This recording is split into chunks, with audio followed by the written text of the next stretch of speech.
Hello, friends. I'm reaching out to you today regarding something that's been rolling around in my mind for a few weeks now. While this is a thought that I've had multiple times, I must admit that I've been afraid to share it with you. Today, while I was out for a walk, the Holy Spirit spoke to me with a word of correction. Why are you withholding this spiritual direction from my people? I must admit, it's been fear that has kept me from addressing this, and today, with great conviction, I can no longer keep it as just a thought. One of the spiritual disciplines that we're trying to live out well at Restoration Foursquare Church is giving. We give in multiple ways: our time, our talents, and our treasures. A personal and organizational value that we hold is radical generosity.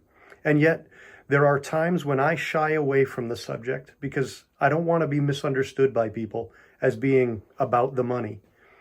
A few weeks ago, the federal government started dispensing more stimulus funds to every citizen. Each person received $1,400. Every family received $1,400 per family member. That's a pretty large sum of unexpected funds into your accounts. Some of you really needed those funds.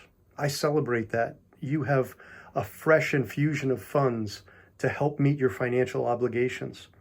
Others of you have not needed those funds. While we've lived this past year in a pandemic, you may not have experienced any financial setbacks. I celebrate that with you also. Who I want to speak to right now are those of you who have not needed those extra funds. I want to encourage you in living out radical generosity. Now, please don't confuse what I'm about to say. I don't want your money.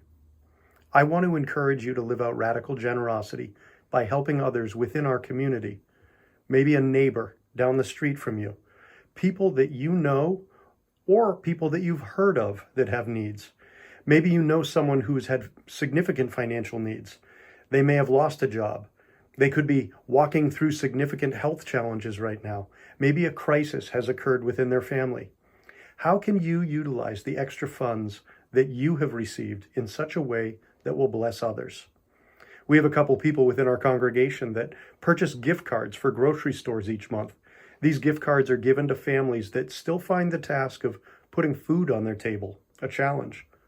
Clothing, fuel bills, rental assistance, meals, and so many other ways that we can provide to folks who are really feeling the sting of the world that we're living in right now. You can help them. Maybe you don't know anyone personally that you could help in this way. We do. If you don't have the awareness of who you could help, or you would prefer to do it in more of an anonymous way, you can give to Restoration Foursquare Church, and we can help individuals who do have needs. Again, hear me. I don't suppose to think that we can meet needs better than you can, and I do strongly believe in individuals helping individuals.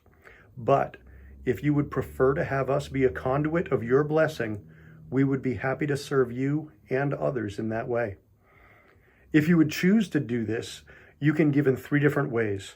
And below this video, I'm posting the info that you can give in ways within this message. Again, please don't misunderstand me. I don't want your money. I do, however, want you to grow in the spiritual discipline of giving so that you can also grow in your joy, your compassion, your peace, and your love for God and others. As your pastor, that is a chief priority to me. And so I encourage you, I challenge you, and I support you in your giving, in your radical generosity.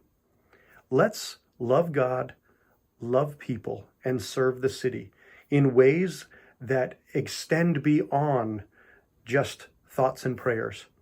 Let's give tangibly, financially, as well as resource-wise, to help others. God bless you. I love you very much. I pray that you receive this with the prayer and the heart and intention that it's spoken. Thank you.